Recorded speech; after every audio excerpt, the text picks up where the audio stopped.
El dolor lego primero. No el frío. No la oscuridad. Sino un dolor que lo restaba el pecho como si alguien lo hubiera arrancado el corazón y lo hubiera reemplazado con brasas vivas. Aethelgar abrió los ojos. No recordaba haberlo cerrado. No recordaba nada, excepto un vacío blanco y una voz que murmuraba promesas de hielo eterno. Pero esa voz ya no estaba. Solo cuidaba el silencio y el frío. Estaba tendido sobre una losa de hielo negro, templada que reflejaba su propio rostro, pulido, con marcas de ramas rojas que lo recorrían los brazos y el cuello, como si alguien hubiera echado fuego en su piel. Las ramas brillaban débilmente, parpadeando el ritmo de su respiración. Intentó moverse, y un crujido audio lo respondió desde las articulaciones. Sus dedos estaban rígidos, casi transparentes en las puntas. ¿Dónde? Su voz sonó ronca, apenas un susurro que se perdió entre las paredes de la cueva. La cueva era un estómago de bestia de hielo. Estalactites de escarcha colgaban del techo como colmillos, y el suelo estaba cubierto de una capa de nieve que crujía bajo su peso cuando logró incorporarse. No había antorchas, en el hogueras, en el señales de vida. Solo el resplandor azul del hielo profundo, que tenía todo un tono enfermizo. El aire era tan seco y frío que cada inhalación lo quemaba los pulmones. Se puso de pie, tambaleándose. Las ranas en su pecho latieron con fuerza, y sintió algo caliente moverse dentro de él, como un gusano de fuego retorciéndose en su estómago. No era un recuerdo, era un poder que conocía sin haberlo aprendido. El corazón de Ascuas Infernales. El nombre llegó a su mente sin esfuerzo, como si siempre hubiera estado allí, esperando. Fuego negro murmuró, y las palabras clamaron en sus labios. Extendió la mano derecha, y las ranas en su brazo se encendieron. Una llama brotó de su palma, pero no era naranja ni roja. Era negra, tan oscura que absorbía la luz, creando un vacío en el aire. El calor que desprendía era sofocante, pero no lo quemaba a él. El fuego lamía su piel sin dejar marcas, como un perro fiel. A su alrededor, el hielo comenzó a derretirse. Las estalactites goteaban agua que hervía al tocar el suelo. La cueva tembló, y entonces sintió el costo. Un escalofrío recorrió su brazo izquierdo. Miró hacia abajo y vio que la piel desde el codo hasta los dedos se había vuelto más pálida, casi translúcida, y una fina capa de escarcha se formaba en sus nudillos. El dolor era sordo, como si el frío estuviera royendo el fuso desde dentro. Cada hueso del fuego negro consumía su carne. Lo sabía sin que nadie se lo dijera. Era una verdad grabada en sus ranas. Maldición cesó, apretando el puño derecho hasta que la llama negra se extinguió. La cueva volvió a la penumbra azul. El agua que había quedado ahora se congelaba de nuevo, formando carambelos que colgaban como lágrimas. Aethelgar respiró hondo, sintiendo el frío morder su garganta. No podía cuidarse él. Necesitaba saber dónde estaba, que era este mundo de hielo, y porque su cuerpo se sentía como un cascarón prestado. Camino hacia la entrada de la cueva, un arco irregular de hielo que se abría a un resplandor seguidor. Fuera, el viento olaba. Cuando salió, el paisaje lo golpeó como un puñetazo. No había nada más que hielo. Una llanura blanca se extendía hasta el horizonte, interrumpida solo por montañas de escarcha que se alzaban como dientes rotos. El cielo era gris, sin sol, sin nubes, solo una bóveda plomada que parecía presionar la tierra. El viento arrastraba partículas de nieve que cortaban la piel. no había árboles, ni pajaros, ni ríos. Solo silencio. Un silencio que pasaba como una losa. Y entonces vio la aldea. A lo lejos, a unos 200 metros, un grupo de chozas de madera y piedra se alzaban en medio de la llanura, cubiertas de nieve hasta los tecos. Pero no había humo en las chimeneas. No había movimiento. Las puertas estaban abiertas. Y algunas paredes se habían derrumbado bajo el peso del hielo. Aethelgar entrecerró los ojos. Y su vista, agudizada por las ranas, distinguió las figuras. Gente. Estaban de pie, arrodilladas, algunas tendidas en el suelo.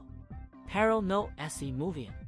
Sus rostros estaban congelados en expresiones de súplica, con los brazos extendidos hacia el cielo, como si hubieran estado rezando cuando el frío los alcanzó.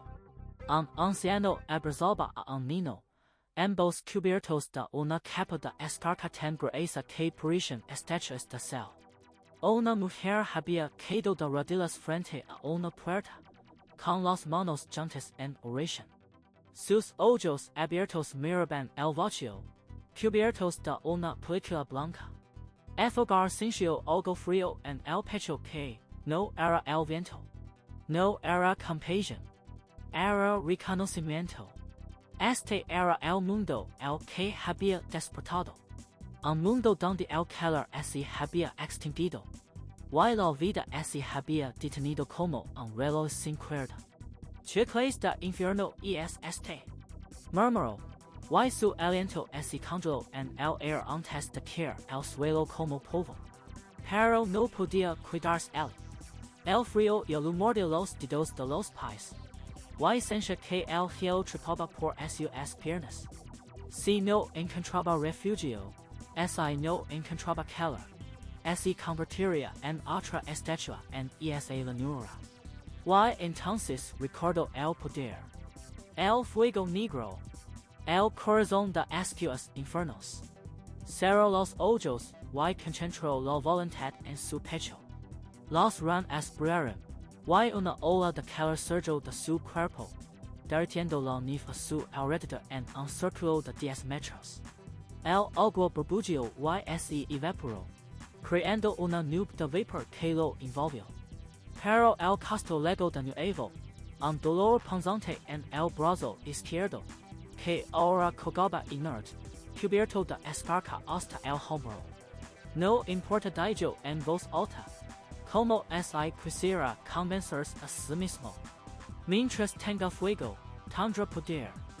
Comenzó a caminar hacia la aldea.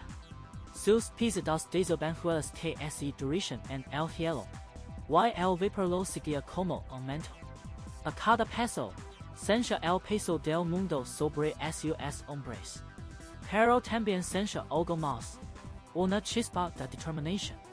No sabía quién lo había puesto allí, en el porche, pero una cosa era clara. Si este mundo quería congelarlo, él lo quemaría hasta los cimientos. Cuando llegó a la entrada de la aldea, el viento cesó por un momento. Las estatuas de hielo lo miraban con ojos vacíos. Y entonces, desde una de las chozas, escuchó un sonido. Un crujido. Algo se movía. Aethelgar sonrió, y sus ranas brillaron con luz propia. Vivo susurró. Hay alguien vivo.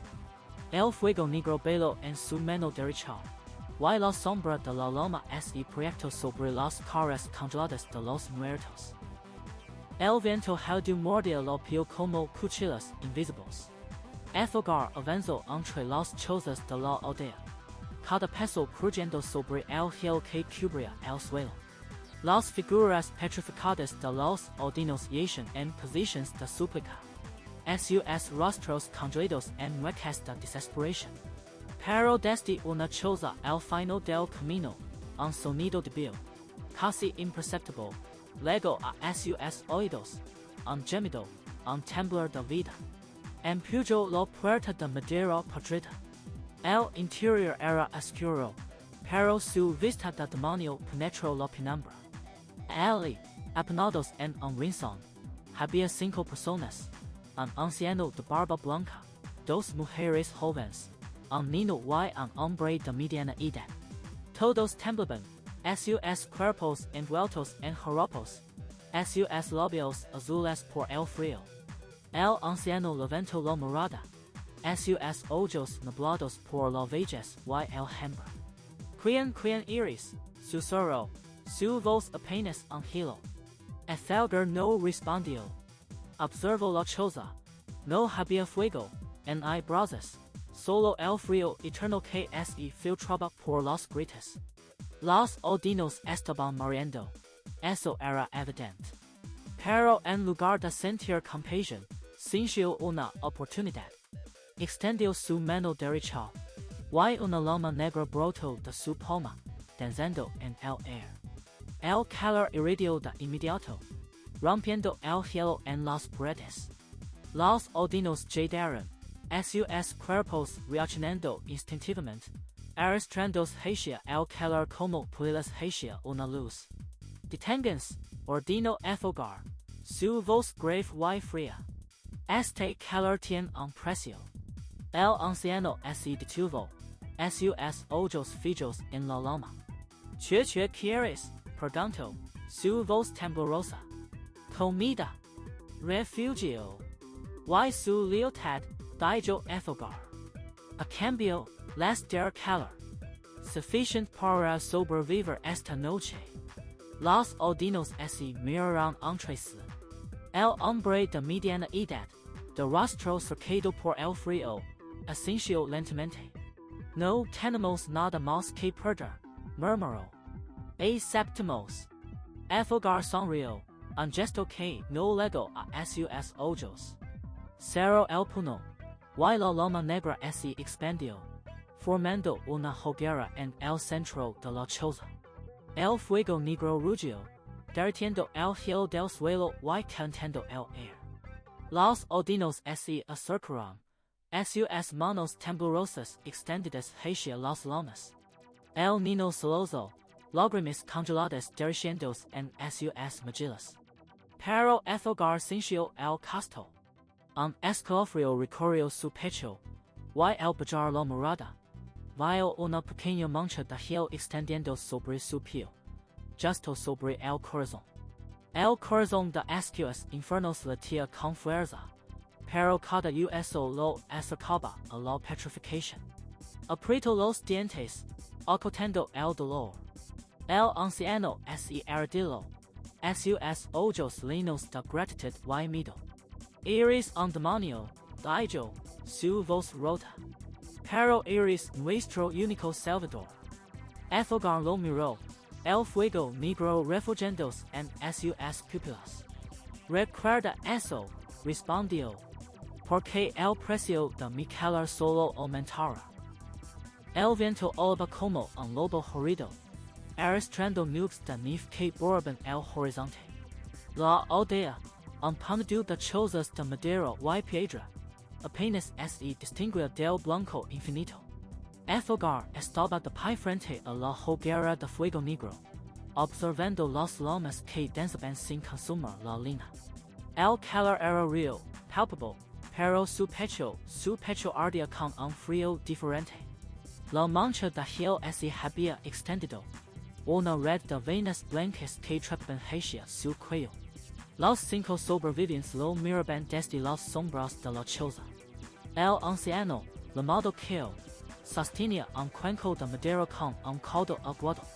Las 2 mujeres, una joven de cabello castaño llamada Ilara y otra más robusta, Lyra, se turnaban para avivar el fuego con ramas secas. El niño, un pequeño de ojos grandes llamado Michael, se acercaba cerca de las llamas. Y el hombre de mediana edad, Dorn, vigilaba la entrada con una lanza oxidada. Señor dijo Keo, su voz temblorosa, los mercenarios vienen cada luna nueva. Exigen la mitad de nuestras provisiones y un tributo de calor. Si no tenemos nada, queman las chozas. Aethelgar no respondió. sus ojos, dos brazos negros, se fijaron en el horizonte. Ali, entre la tormenta de nieve, se movían figuras. 8. Quizás 10. Montados en bestias de esparta, criaturas de piel grisácea y aliento congelado. Los mercenarios se acercaban, sus armas tintineando contra el frío.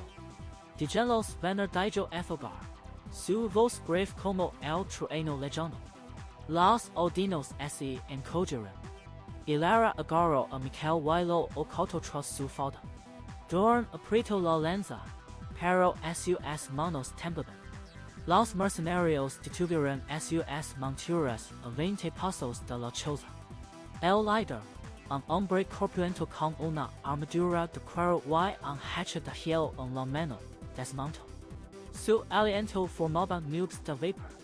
Aldinos, gritó, el tributo, traigan lo que tienen, o esta noche dormirán bajo las estrellas. Aethelgar salió de la choza. La nieve crujía bajo sus botas. El viento lo azotaba la capa, pero él no sentía el frío. Solo el peso del hielo en su pecho. El tributo ha cambiado dijo Aethelgar. El mercenario entrecerró los ojos. Detrás de él, sus hombres desmontaron, empuñando espadas y mesas. Y quien eres tú, vestido de sombras? Soy quien tiene el calor que buscan. Aethelgar extendió su mano derecha. Una llama negra brotó de su palma, danzando en el aire. El calor era tan intenso que la nieve a su alrededor se derritió en un charco de agua humante. Los mercenarios dieron un paso atrás, sus ojos abiertos de par en par. No necesito pelear, continuó Aethelgar. Les ofrezco un trato. Trabajan para mí. Me consiguen suministros, madera, carne. A cambio, reciben calor.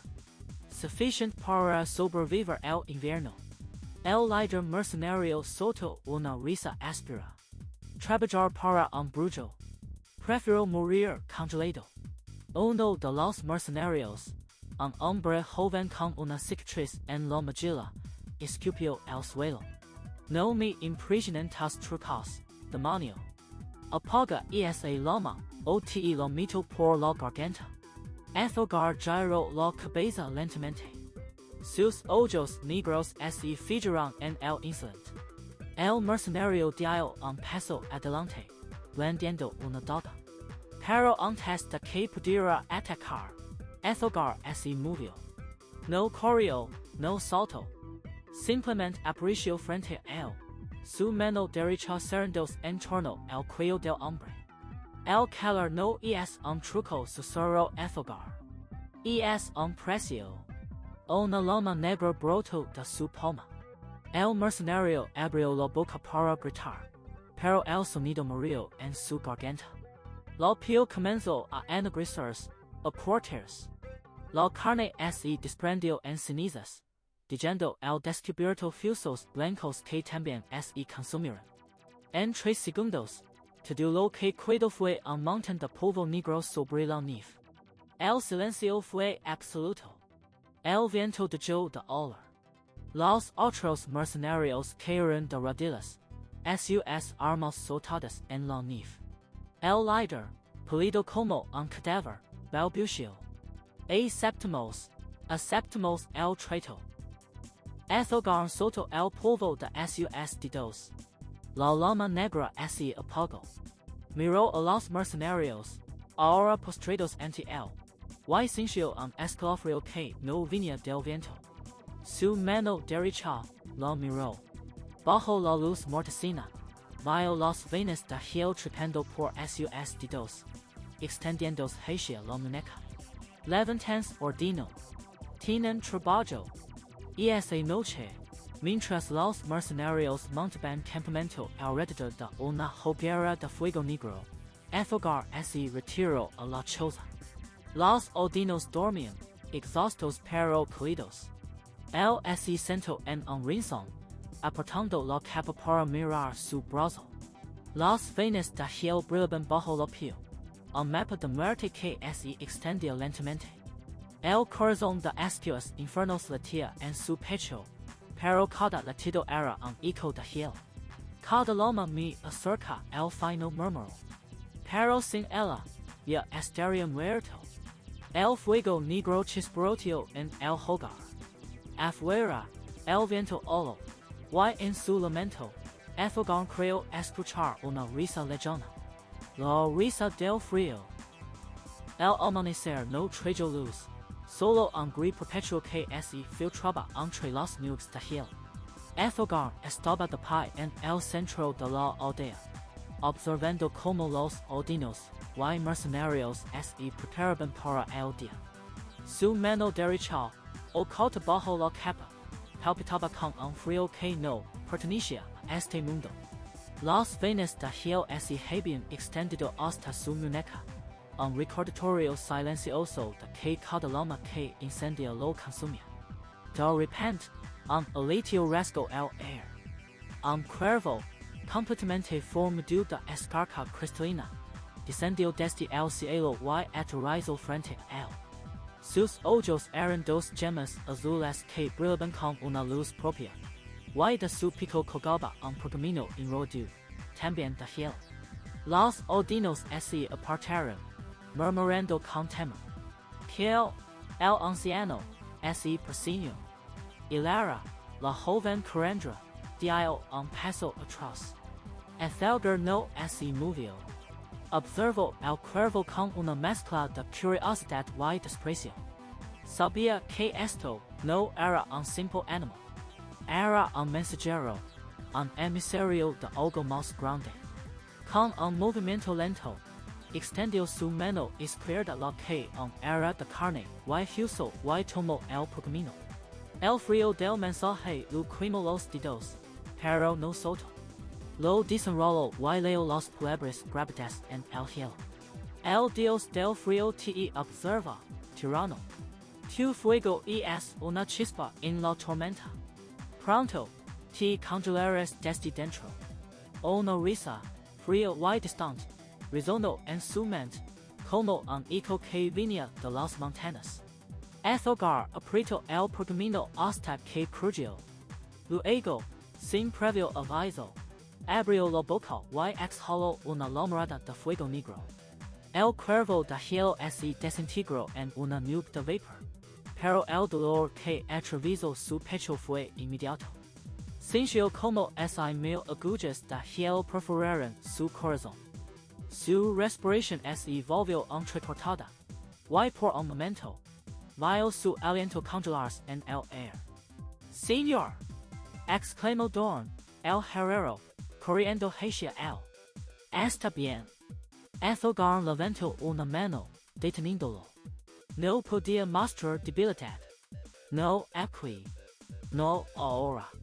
Se enderezó, ignorando el dolor que lo conmovía las entrañas. Miró a los odinos y mercenarios reunidos. Todos lo observaban, esperando una orden.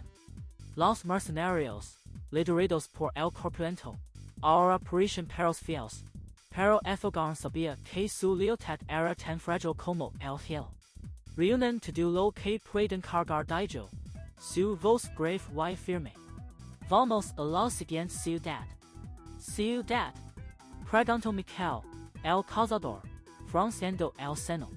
La más cercana es Puerto Escarcha, a 3 días de marca. Pero está amurallada. No nos abrirán las puertas. No necesito que me abran las puertas, respondió Aethelgar, mostrando una sonrisa jalada. Necesito que ven el calor que puedo ofrecer. La aldea se movió con una urgencia que no había tenido en años. Los odinos cargaron pios, herramientas y lo poco que quedaba de comida. Los mercenarios afilaron sus espadas, aunque sabían que contra el poder de Aethelgar, sus armas eran inútiles. La ira, la tejedora, se acercó a él con una capa de piel de oso, gruesa y pesada. Tom, señor Dijo, con los ojos bajos. El frío se intensifica. Necesitará abrigo. Aethelgar tomó la capa, sintiendo el peso de la piel sobre sus hombres. No era suficiente. Nada era suficiente contra el hielo que lo devoraba. Pero ascensió, y la retrocedió, aliviada. La marca comenzó bajo un cielo plumoso. El viento soplaba con fuerza, levantando nubes de nieve que seguían a los viajeros. Aethelgar iba al frente, su capa ondeando como una bandera negra. Detrás de él, la caravana se estiraba como una serpiente de sombras. Los mercenarios vigilaban los flancos, mientras los aldeanos caminaban en el centro, protegiendo sus escasas pertenencias. A medida que avanzaban, el paisaje cambiaba. Los árboles de hielo se volvían más escasos, reemplazados por las nuras blancas que se extendían hasta el horizonte. El silencio era absoluto, roto solo por el crujir de la nieve bajo los botes y el ocasional oído del viento. Aethelgar sentía el peso del mensaje en su mente. El Dios del Frío lo observaba. Pero eso solo significaba una cosa: tenía miedo. Miedo de que un tirano con fuego negro pudiera derretir su reino. Alto ordenó Aethelgar, levantando la mano. La caravana se detuvo. Todos miraron hacia adelante. En el horizonte, emergiendo de la niebla, se alzaba una ciudad amurallada. Sus muros eran de piedra negra, cubiertos de escarcha, y sus torres se perdían entre las nubes. Pero algo estaba mal. Las puertas estaban abiertas de par en par, como si invitaran a entrar. Y no había humo. Ninguna chimenea humaba. Ninguna luz brillaba en las ventanas. Esta desierta murmuró Hilera, con la voz temblorosa. Oh, es una trampa, dijo el corpulento mercenario, desenfundando su espada. Aethelgar observó la ciudad en silencio. El viento traía un olor extraño, mezcla de hielo y algo metálico, como sangre congelada. Su pecho volvió a doler, y esta vez, sintió como el hielo se extendía hacia su hombro. Pero no podía detenerse. No podía retroceder. Adelante ordenó. Y dio el primer paso hacia las puertas abiertas. Detrás de él, la caravana lo siguió, con pasos vacilantes. El silencio de la ciudad era ensordecida, y cada crujido de la nieve bajo sus pies parecía un trueno. Aethelgar sabía que algo los esperaba dentro, algo que el Dios del Frío había preparado. Pero también sabía que el calor de su fuego negro era la única esperanza en este mundo jodido. Y no había a dejar que el frío lo apagara. Al cruzar el umbral de la puerta, una sombra se movió en lo alto de la torre más cercana. Aethelgar levantó la vista, pero no vio nada. Solo el viento, que susurraba su nombre. O quizás era su imaginación. O quizás no. Las puertas de Puerto Escarcha se abrieron con un gemido metálico que rasgó el silencio. Aethelgar cruzó el umbral, y sus botes resonaron contra adoquines cubiertos por una capa de hielo tan gruesa que parecía esmalte. Detrás de él, Kill y Hilera avanzaban con pasos cautelosos. Sus alientos formando nubes de vapor que se desvanecían en el aire inmóvil.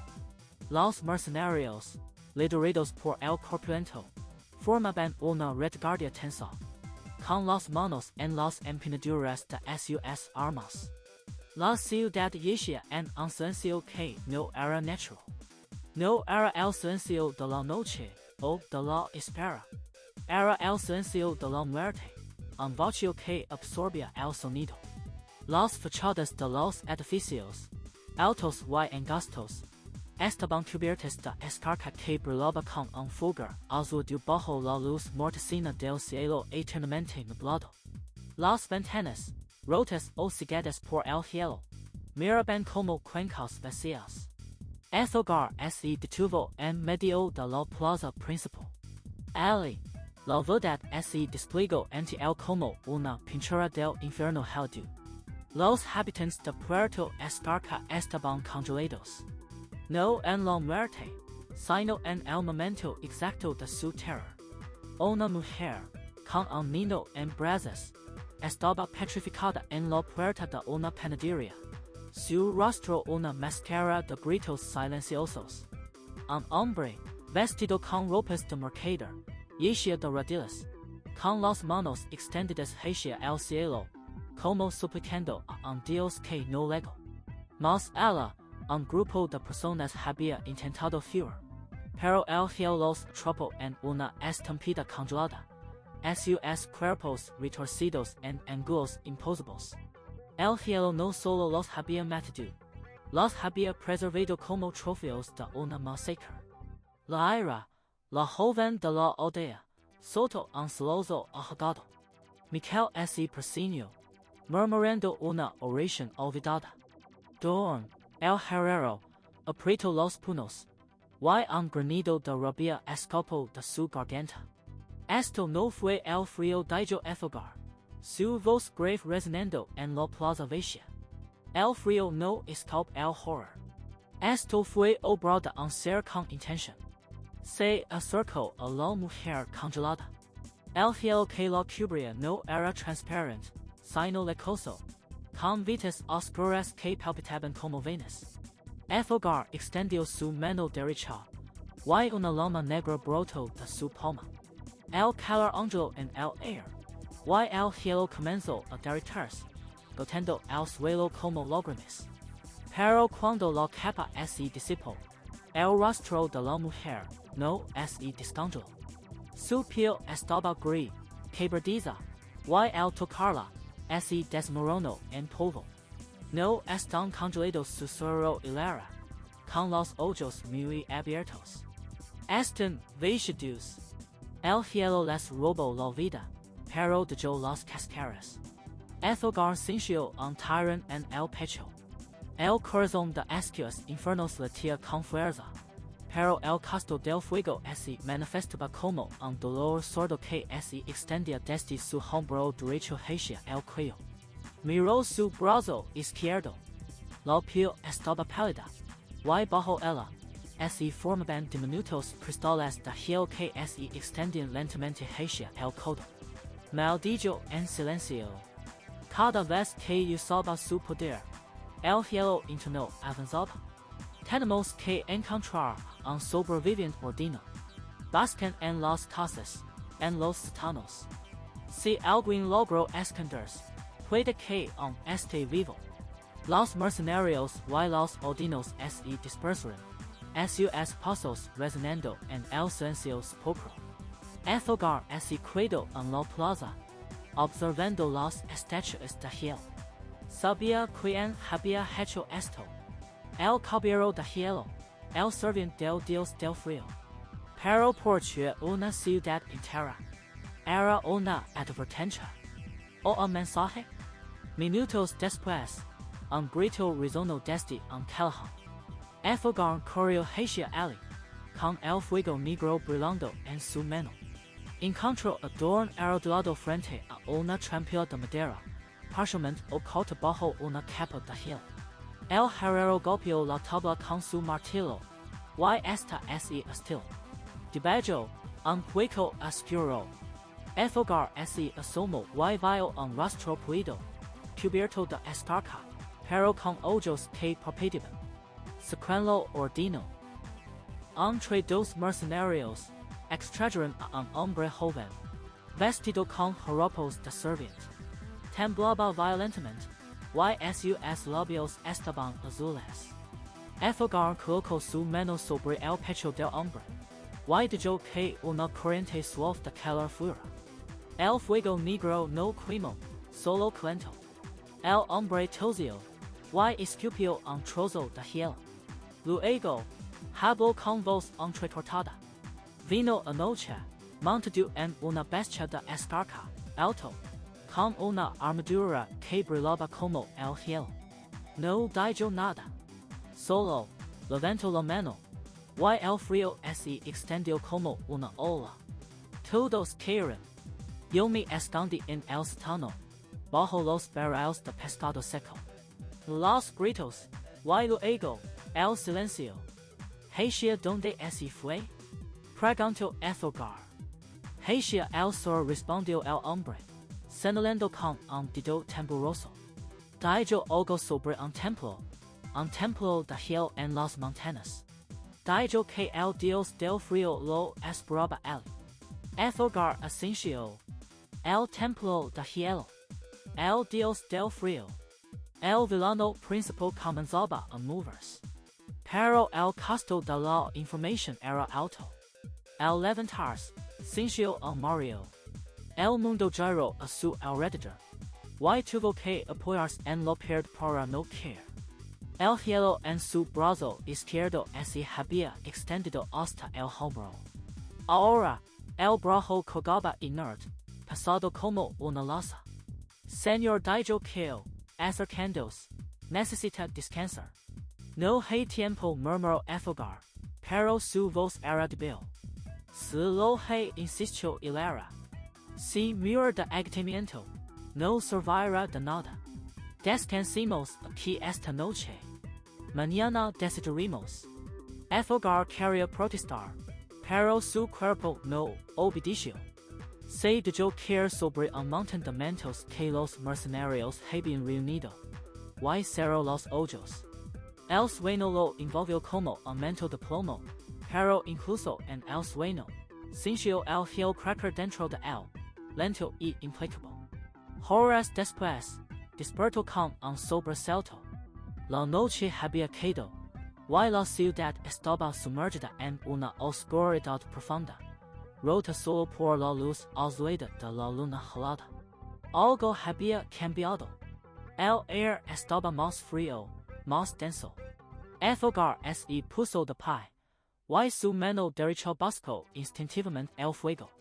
Entonces lo vio. En la entrada de la ciudad, recortado contra el resplandor lunar, estaba el caballero de hielo. Su armadura era de un blanco seguidor, cubierta de escarcha que brillaba como diamantes. Montaba un lobo de escarcha, una bestia del tamaño de un caballo, con ojos que ardían con una luz azul fría. El caballero no se movió. Solo observó, su casco ocultando cualquier expresión. Aethelgar sintió el corazón de Ascuas Infernales latir con furia. El fuego negro brotó de su mano, iluminando su rostro. Pero el hielo en su brazo izquierdo crujió, recordando el precio que pagaría. Has venido a morir, dijo el caballero de hielo, su voz resonando como el crujir de un glaciar. Aethelgar sonrió, aunque el dolor lo atravesaba. He venido a quemarte vivo. El viento jaudió olaba entre los edificios de Puerto Escarcha, levantando remolinos de nieve que danzaban como fantasmas. Aethelgar se ardía en el umbral de la ciudad, su respiración formando nubes de vapor que se desunían en el aire gélido. Frente a él, el caballero de hielo descendía de su montura, un lobo de escarcha de ojos blancos y aliento congelado. La criatura gruñó, y el sonido resonó en el silencio sepulcro. Tu fuego se apagará, demonio, dijo el caballero, su voz como cuchillas de hielo rasgando el viento. Su armadura, forjada de escarcha sólida, brillaba bajo la luz mortecina de las estrellas. Desenvainó una espada de hielo que parecía absorber la luz, dejando un rastro de cristales en el aire. Aethelgar sintió el peso de su brazo izquierdo, ahora una masa inerte de hielo que colgaba a su costado. El dolor era sordo, constante, como si mil agujas heladas perforaran su carne desde dentro. Pero en su pecho, el corazón de Ascuas Infernales latía con furia, un horno de fuego negro que amenazaba con consumirlo. Ven, entonces respondió Aethelgar, su voz ronca por el esfuerzo. Te mostraré lo que significa ardor. El Caballero de Hielo Cargo, su espada trazando un arco plateado. El Lobo de Escarca Soto a su lado, sus garras destilando. Aethelgar extendió su brazo derecho, y de su palma brotó una lombrada negra que se elevó como un muro. El lobo chocó contra él y retrocedió, volando mientras su pelaje se quemaba. Pero el caballero atravesó el fuego, su espada apuntando el corazón de Aethelgar. El impacto fue brutal. La joya de hielo se estrelló contra el pecho de Aethelgar, pero no penetró. En su lugar, el hielo comenzó a derretirse, goteando como lágrimas. Aethelgar agarró la espada con su mano derecha, sintiendo el frío quemar la piel, y la apretó. El acero de hielo se quebró con un crujido, y los fragmentos cayeron al suelo. El caballero de hielo retrocedió, sus ojos reflejando sorpresa. Imposible, murmuró. Aethelgar no respondió. En su lugar, dejó que el corazón de Ascuas se desbordara. Llamas negras brotaron de su cuerpo, envolviéndolo en un cúpulo de fuego. El calor era tan intenso que la nieve a su alrededor se evaporó en un instante, dejando un círculo de tierra desnuda y humeante. El lobo de Escarca olo, retrocediendo, pero el caballero se mantuvo firme. Tu poder te está matando, demonio dijo el caballero, su voz temblorosa. Puedo volar. El hielo ya te ha tomado el brazo. Pronto te consumirá por completo. Aethelgar sonrió, una mueca de dolor y desafío. Pero tú no vivirás para volar. El fuego negro se expandió en una explosión de llamas. El caballero levantó un muro de hielo, pero el calor lo derritió como cera. Aethelgar avanzó, cada paso dejando huellas humeantes en el suelo. Su brazo derecho se alzó, y de su palma brotó un látigo de fuego negro que se enroscó alrededor del cuello del caballero. Arde susurró Aethelgar. El látigo se apretó. La armadura de escarcha del caballero comenzó a agrietarse. El hielo derritiéndose en ríos de agua que caen al suelo. El caballero gritó, un sonido desgarrador que se perdió en el viento. Su cuerpo se retorció, pero Aethelgar no soltó el látigo. No, no puedo, gimió el caballero, su piel comenzando a humir. Aethelgar apretó más. El fuego negro se intensificó, y el caballero se convirtió en una antorcha viviente. Sus gritos se apagaron, y su cuerpo se desmoronó en cenizas que el viento dispersó. El lobo de Escarca, viendo a su alma caer, hacia la oscuridad, su oído perdiéndose en la noche. Aethelgar cayó de rodillas. El fuego negro se extinguió, dejando temblando en el frío. Miró su brazo izquierdo. Ahora era una masa de hielo sólido, blanco y translúcido, que se extendía desde el hombro hasta los dedos. No sentía nada. Intentó moverlo, pero no respondía. El hielo había llegado al hueso, petrificando cada músculo y tendón. Maldición susurró, su voz apenas un hilo. Entonces, una voz retumbó desde el cielo, profunda y antigua, como el crujir de glaciares milenarios. Has llamado la atención del Dios del Frío, tirano. Pronto vendrá por ti. Aethelgar levantó la vista. El cielo estaba despejado, las estrellas brillando con una frialdad indiferente. Pero la voz había sido real, tangible, como si el mismísimo air hubiera hablado. Que venga, respondió Aethelgar, su voz firme a pesar del dolor. Lo mostrar que incluso los dioses pueden arder. Pero mientras se ponía de pie, sintió el peso de su brazo muerto. Y supo que el tiempo se lo acababa. El corazón de Ascuas seguía latiendo, pero cada latido era un recordatorio de que su carne se estaba convirtiendo en hielo. Y en la distancia, el viento heldu oliva, trayendo consigo el eco de una promesa de muerte. Las llamas negras se extinguieron lentamente, dejando solo un rastro de humo aceitoso que se elevaba hacia el cielo gris. El cuerpo del caballero de hielo yacía en el suelo, su armadura de escarcha ahora agrietada viejamente. La carne, antes pálida como la nieve, se había carbonizado hasta volverse irreconocible. Aethelgar se quedó allí, jadeando, su brazo izquierdo colgando inerte a su lado, una masa de piedra gris que lo ligaba hasta el hombro. El dolor era sordo, como si el frío mismo hubiera anidado en sus huesos, pero lo ignoró. No había tiempo para debilidades. Los odinos y los mercenarios se habían reunido a una distancia prudente, sus rostros una mezcla de asombro y terror. El anciano que había negociado con Aethelgar días antes temblaba, no solo por el frío, sino por la visión del demonio que había derretido a un caballero de hielo como si fuera cera.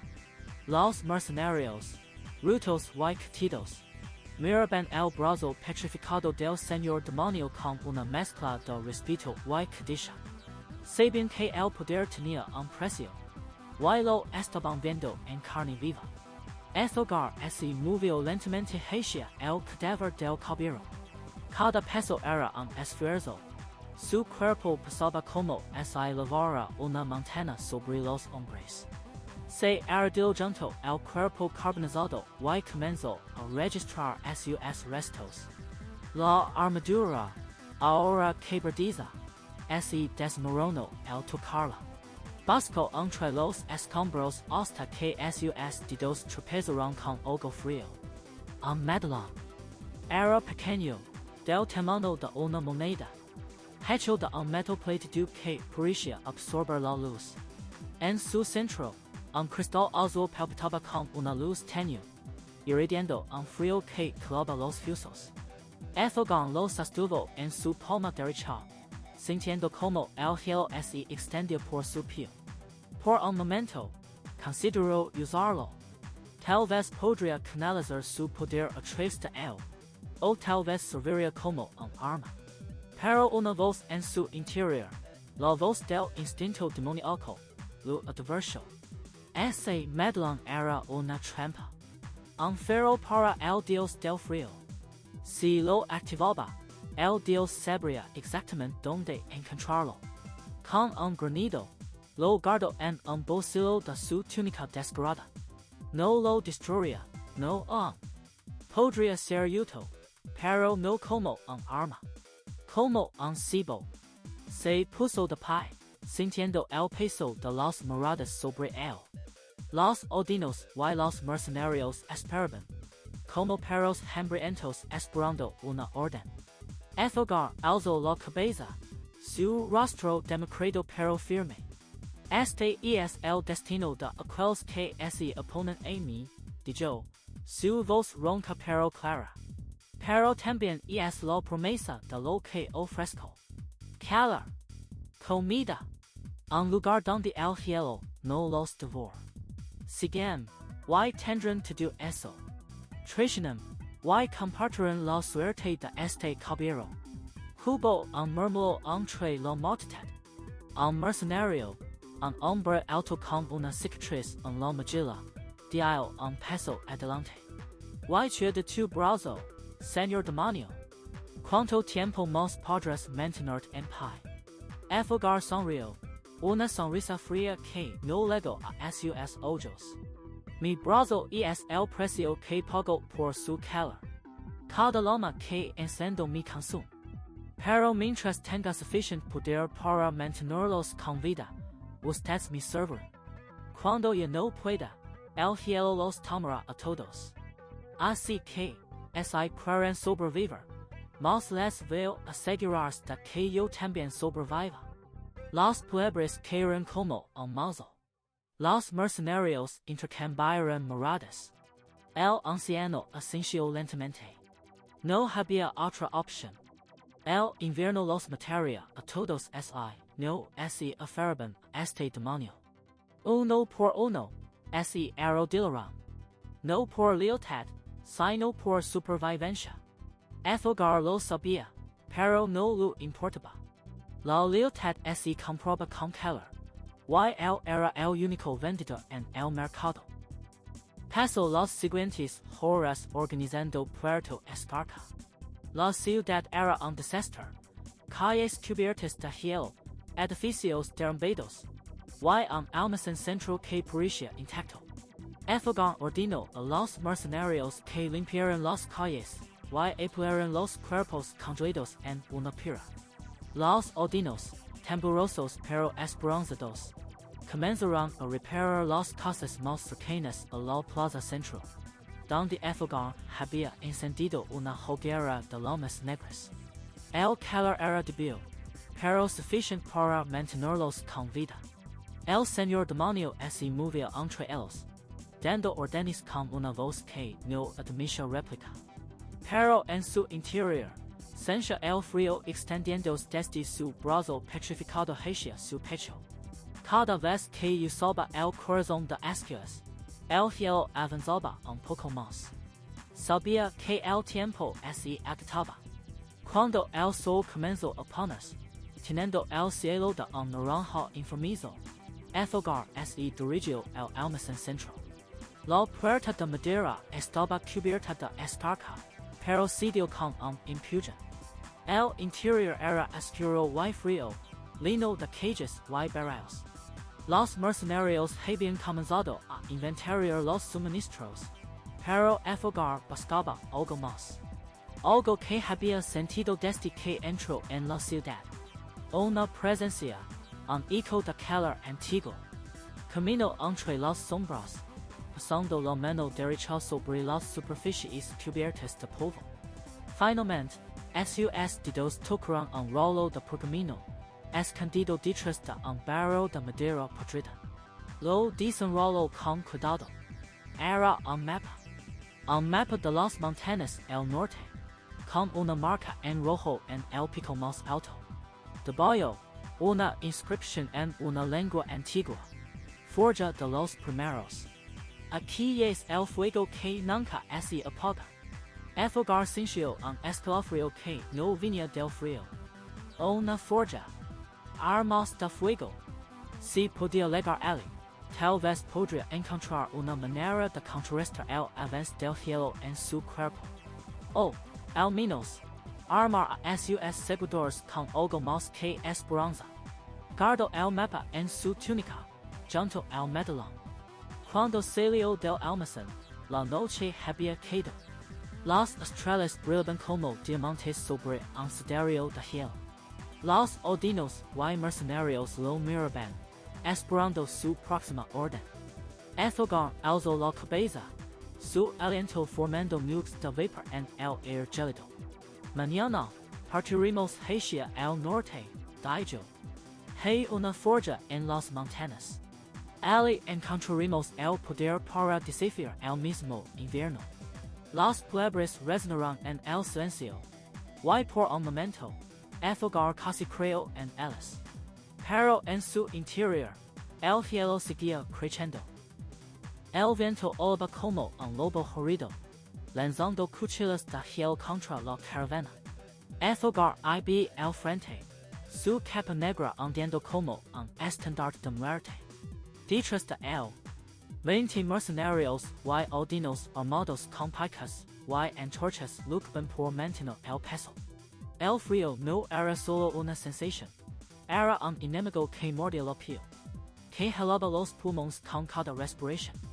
Señor, gritó un mercenario, señalando hacia la izquierda. Bestias. Del manto blanco de la tormenta emergieron 3 figuras, lobos de hielo, cada uno del tamaño de un caballo, con ojos azules que brillaban como zafiro malditos. Sus cuerpos eran escarcha sólida, y sus colmillos, estalactites. El primero cargó directamente contra Aethelgar. El señor demonio extendió su mano derecha.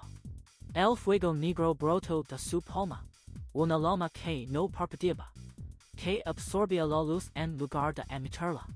El lobo de hielo se elevo en el air, convertido en vapor. Y su olido se corto en un silbido. Pero Aethelgar sintió el precio. Un escalofrío recorrió su brazo, desde los dedos hasta el hombro. Miró su piel. Una fina capa de escarcha cubría su antebrazo, cristalizándose lentamente. Maldición, murmuró entre dientes. Los otros dos lobos rodearon el grupo. Un mercenario cayó, su pecho abierto por un zarpazo. Aethelgar giró, lanzando una segunda lombrada que alcanzó a la bestia en el flanco. La criatura se retorció, dirigiéndose en un charco gigante. Pero el frío en su cuerpo se intensificó. Ahora el hielo trepaba hasta su codo, como una serpiente blanca que se enroscaba en su carne. Reagrupeas, ordenó, su voz rasposa. No os separéis. El último lobo dudó, viendo a sus compañeros caer. Dio media vuelta y desapareció en la tormenta. Aethelgar exhaló. Y su aliento era una nube de vapor caliente que se congelaba al instante. Bajo la mirada hacia su brazo. La escarcha no retrocedía, se extendía, lenta pero implacable. Sabía que cada uso del corazón de Ascuas lo acercaba a la petrificación total. Pero no había otra opción. ¿Cuánto falta para la forja? Preguntó a un odino que sostenía el mapa. Media hora, señor. Si la tormenta no empeora, entonces no perdemos tiempo. La marca continuó. El viento no cedía, al contrario, arriba, como si el mismo cielo quisiera detenerlos. Pero Aethelgar avanzaba, su presencia imponente, su fuego negro leyendo en su pecho como un segundo corazón. Los mercenarios lo seguían, no por lealtad, sino por miedo y necesidad.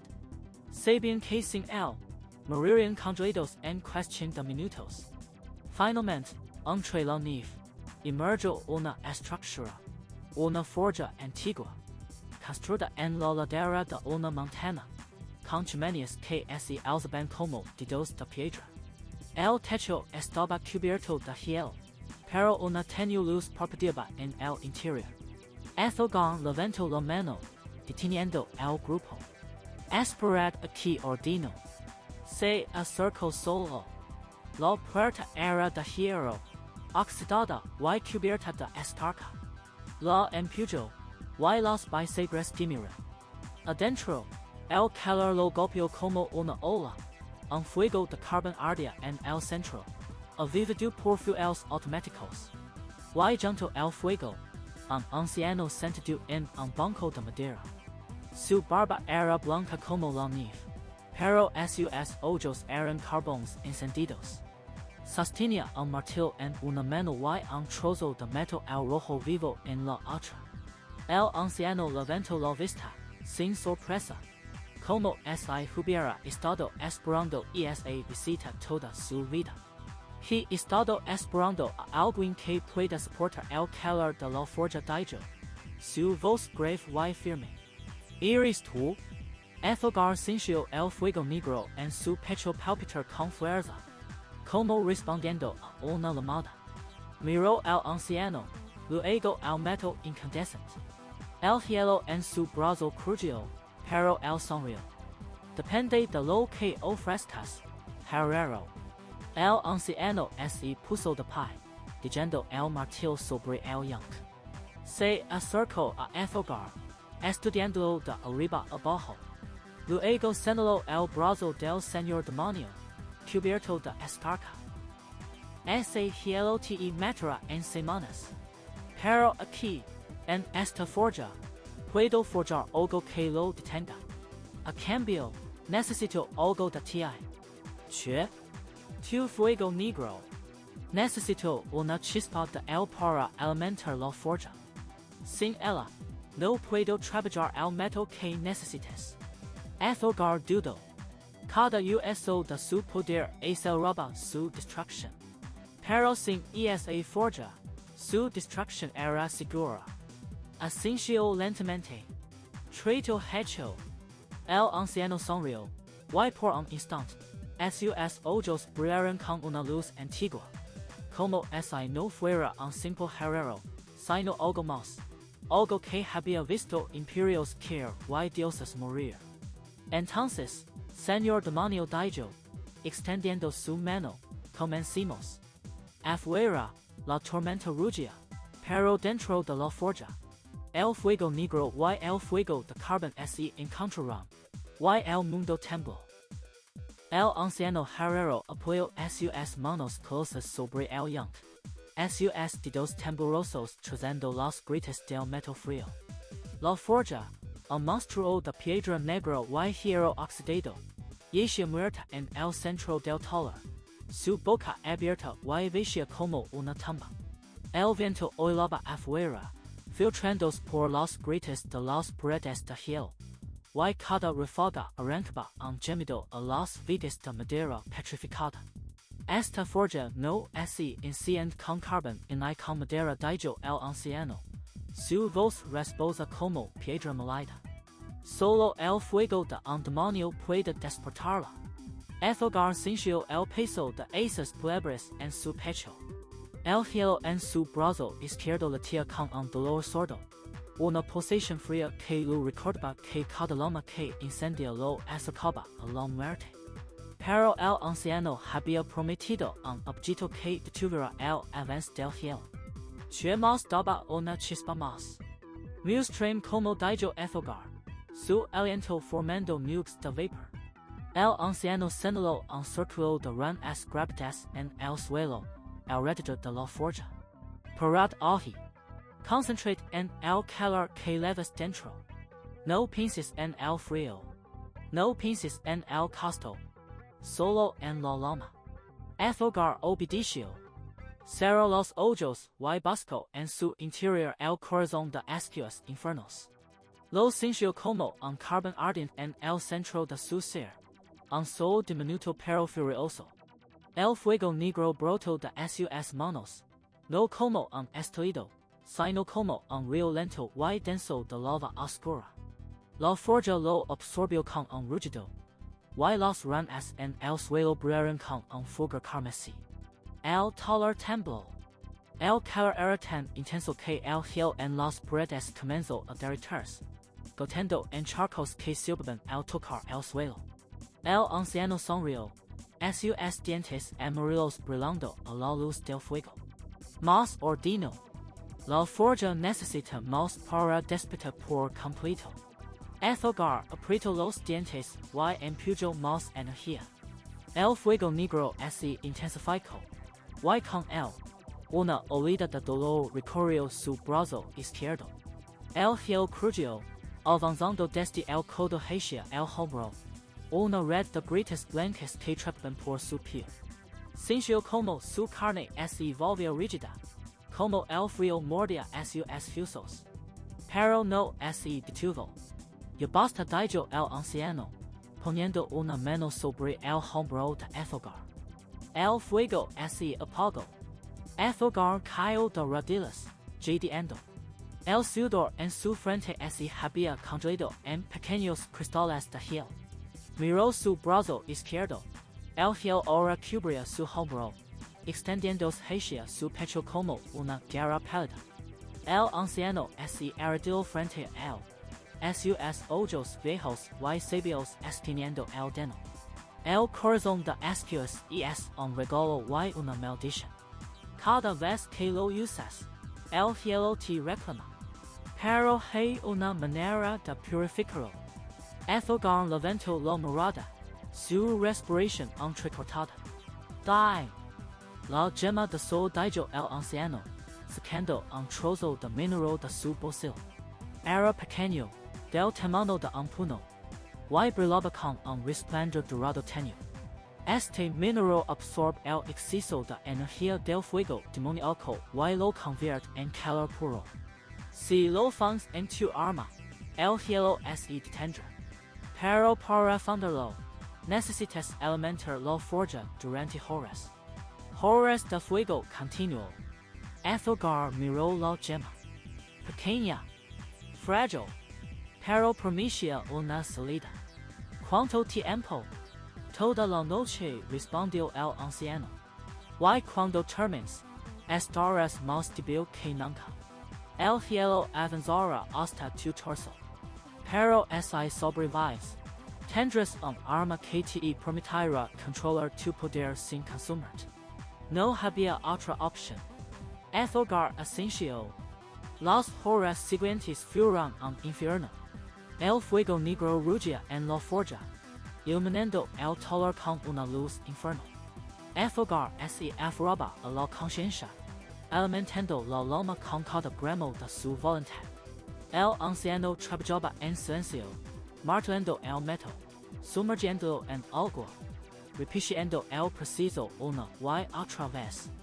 El sonido del yunque era un latido constante, un corazón de hierro que marcaba el paso del tiempo.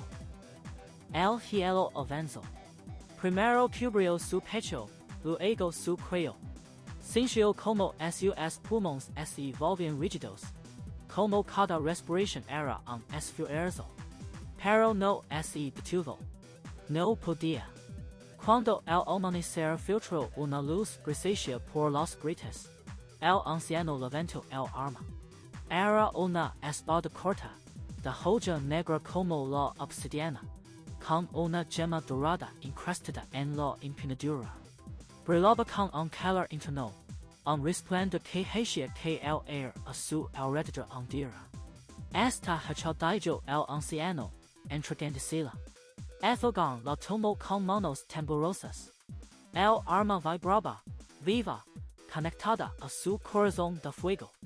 Sintió como el hielo en su pecho se detenía, como el avance se estancaba.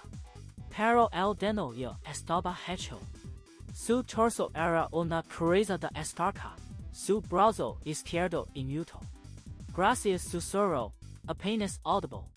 El anciano negó con la cabeza. No me agradezcas aún. El verdadero desafío comienza ahora. Esa gema no es eterna. Cuando se apague, el hielo volverá a avanzar. Aethelgar cerró los ojos. El agotamiento lo envolvía como un manto de plomo. Se dejó caer al suelo, la espada apretada contra su pecho, y el sueño lo reclamó. Y entonces, sonó.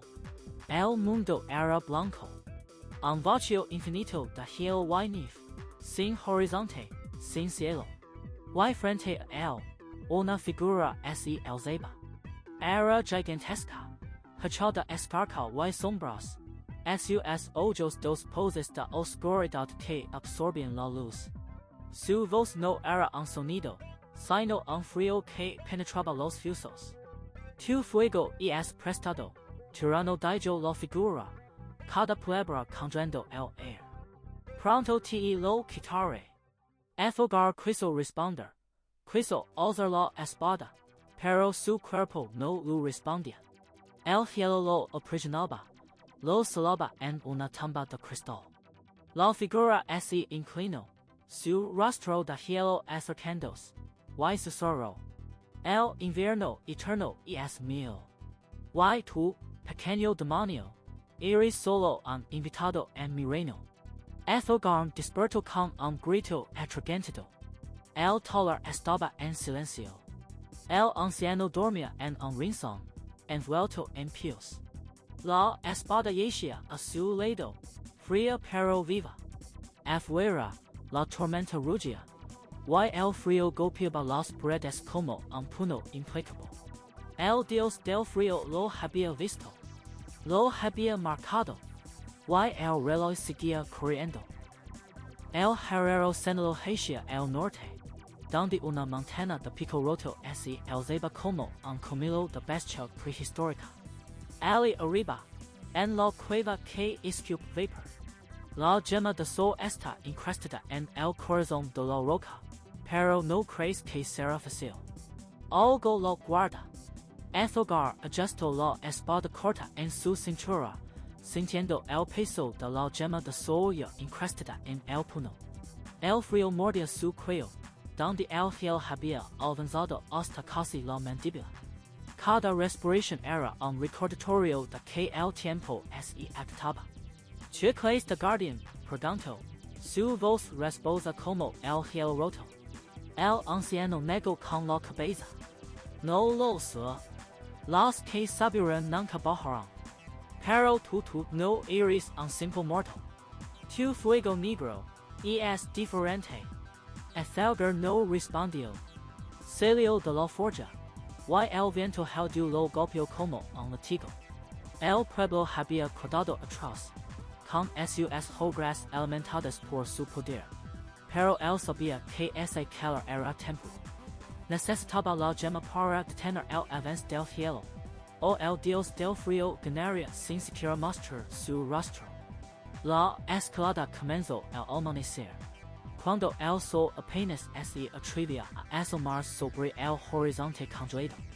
Aethelgar usó su fuego negro para derretir los escalones de hielo, pero cada lamarada lo costaba un jadeo, un temblor en las manos. El hielo en su torso crujía, como si quisiera expandirse. La espada corta en su cintura emitía un leaf calor, un susurro de esperanza. A mitad de la montaña, el viento se intensificó. Copos de nieve afilados como cuchillas lo cortaban la piel expuesta. Aethelgar se detuvo, apoyándose en una roca, y cerró los ojos. Recordó el sueño, la figura gigante de hielo, el Dios del Frío, riendo mientras su cuerpo se desmoronaba. Tu fuego es prestado, había dicho.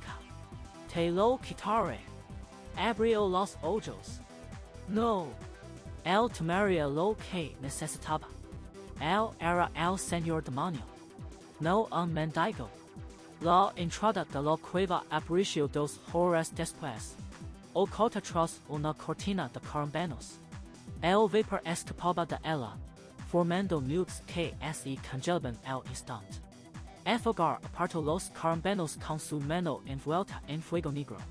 Y el calor hizo que el hielo se derretiera en un torrente de agua que se evaporaba antes de tocar el suelo. Dentro, la cueva era un túnel ascendente, iluminado por un resplandor anaranjado que palpitaba como un corazón. El calor era sofocante, pero para Aethelgar era un alivio. El hielo en su torso pareció retroceder un milímetro, y respiró más hondo. Al final del túnel, una cámara abierta.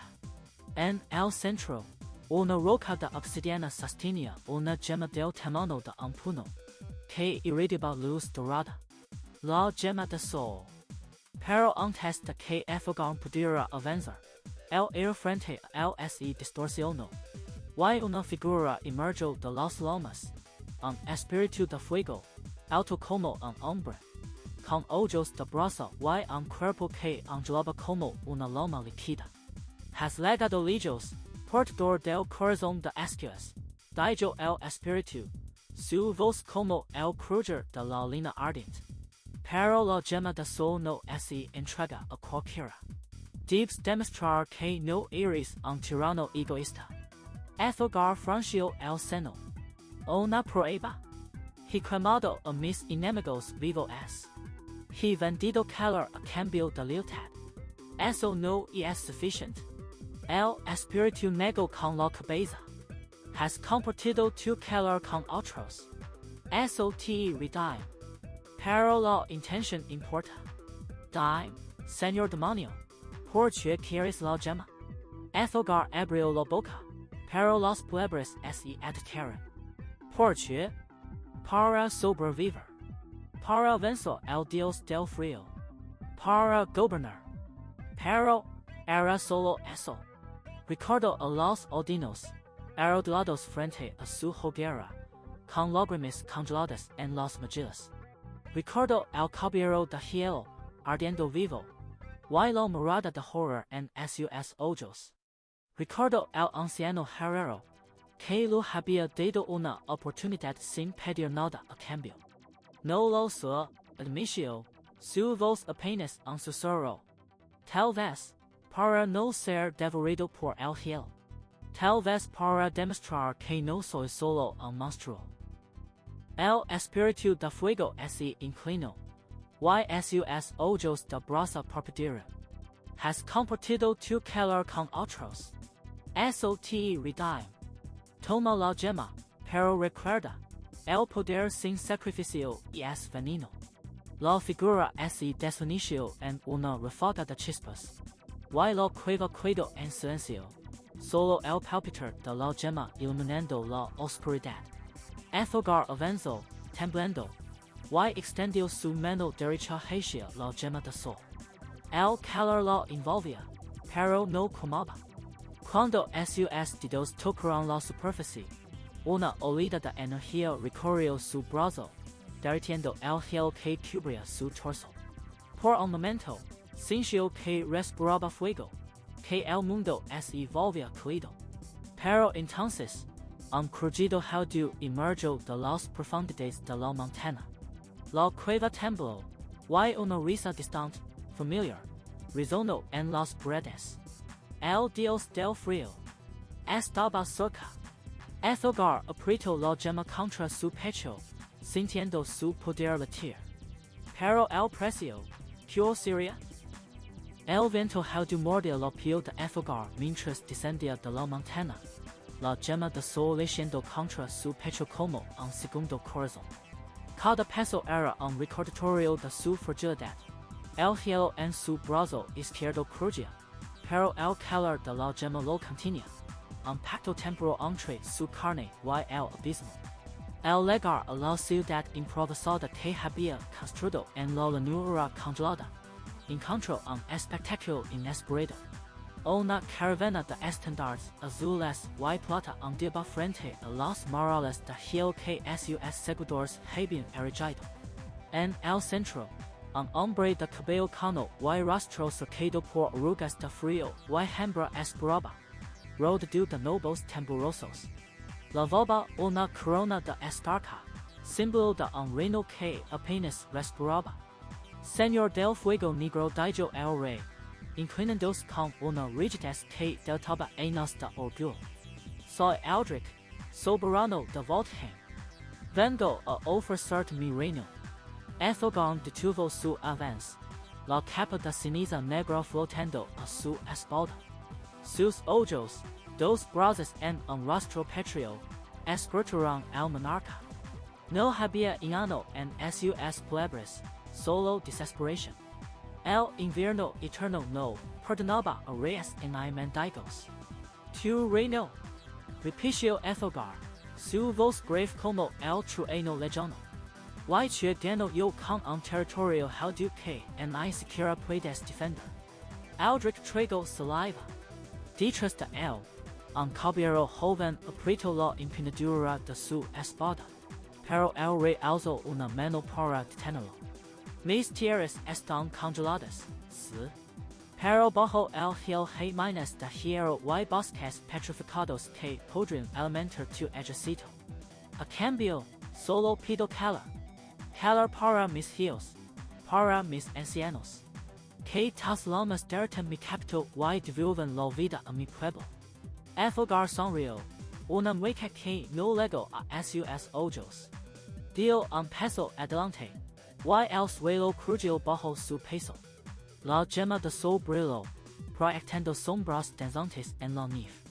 Acepto dijo, y el silencio hizo absoluto. Pero con una condición.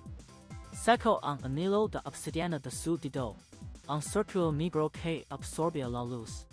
Lo sostuvo frente al rey. Tú y tus nobos se arrodillaron. Besaron este anillo. Reconocerán que su reino ya no es suyo, sino mío. Que su calor no es un regalo, sino un tributo.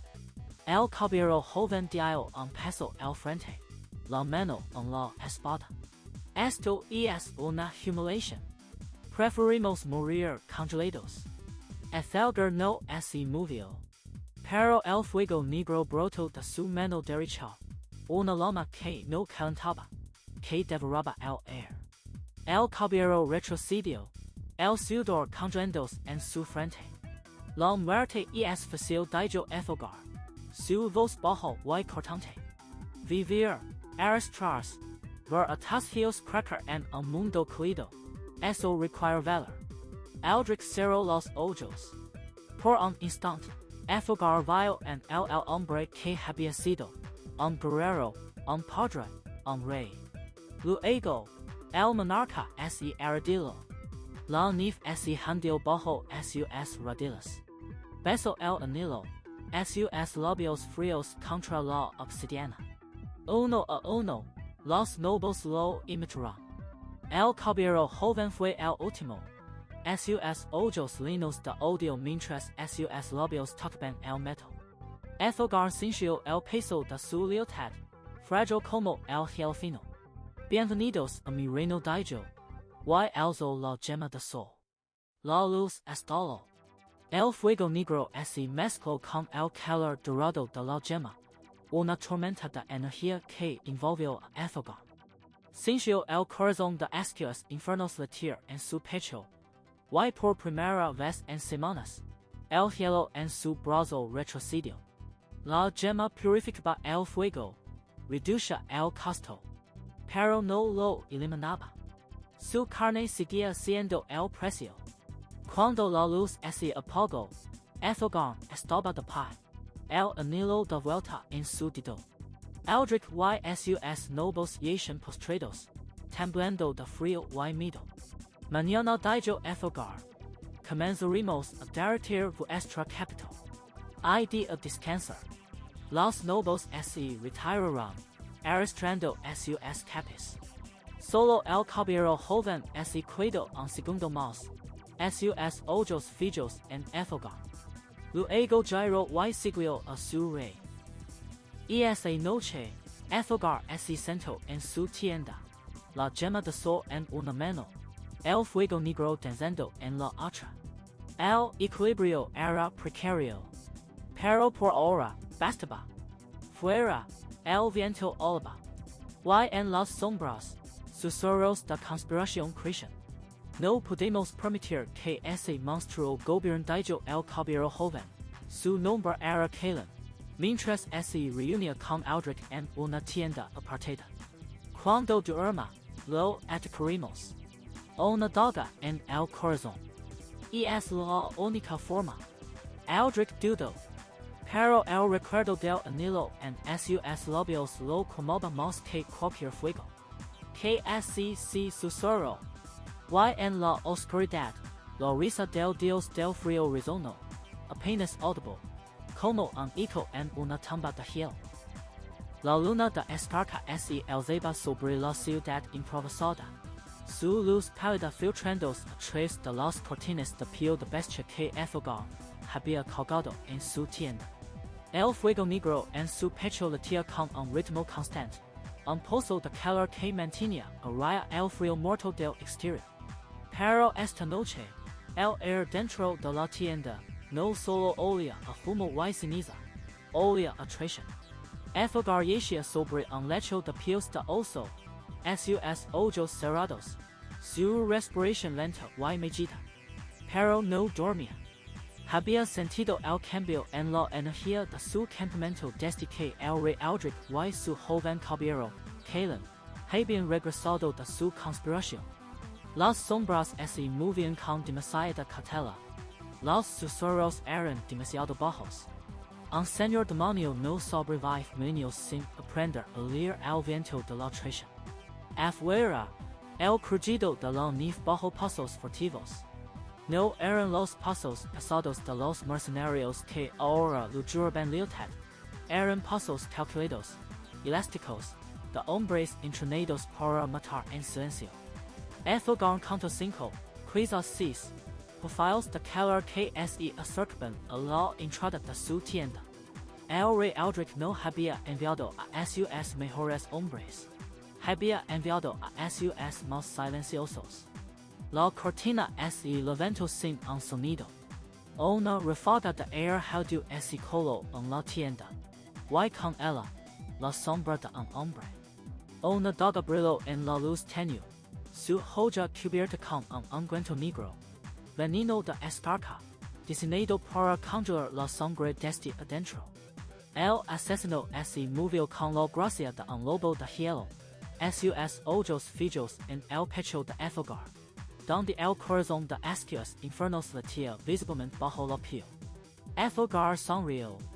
No abrió los ojos, pero su mano derecha se levantó, los dedos extendidos. El fuego negro brotó de su palma, no una llama rugiente, sino un estuido contenido, una esfera de calor absoluto que explotó en el centro de la tienda. La onda de choque derribó a los asesinos, sus dagas volando de sus manos. El veneno de escarcha se evaporó en el instante en que tocó el fuego negro. Los caballeros gritaron, sus armaduras de hielo derritiéndose, la piel empluendos. Aethelgar se puso de pie, su cuerpo desnudo cubierto de ramas de fuego que brillaban con una luz infernal. Miró a los hombres retorciéndose en el suelo, sus ojos negros sin fondo. ¿El rey los envió? Preguntó, su voz un susurro que cortaba el aire. Uno de los caballeros, el más cercano, intentó gatear hacia la salida. Aethelgar extendió su brazo izquierdo el que estaba parcialmente congelado y una lengua de fuego negro lo alcanzó, reduciéndolo a cenizas en segundos. Los otros tres caballeros yacían inmóviles, sus cuerpos humeantes. Afuera, se oyó un grito. El rey Eldrick, acompañado por Caleb, irrumpió en la tienda, la espada en mano. Pero al ver la escena sus asesinos muertos, Aethelgar de pie, hizo el rey palideció.